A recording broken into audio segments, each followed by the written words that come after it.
বৃহস্পতিবার পবিত্র রাতে কেউ যদি এই দোয়াটি 100 বার পরে, কোনো দিন পৃথিবীর কোনো মানুষের কাছে তার হাত পাততে হবে না।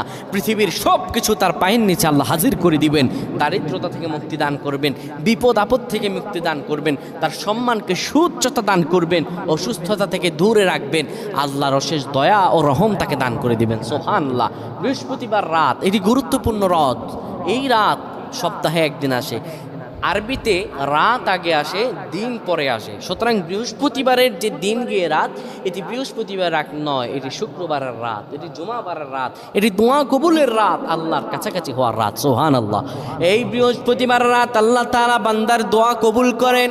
কেউ যদি বৃহস্পতিবার রাতে ঈশা নামাজের পরে পবিত্র হয়ে ইয়া হাইয়ু ইয়া হাইয়ু ইয়া হাইয়ু ইয়া রফিয়ু ইয়া রফিয়ু ইয়া রফিয়ু এই দোয়াগুলো পড়তে পারে 100 বার, আল্লাহ রাব্বুল আলামিন তার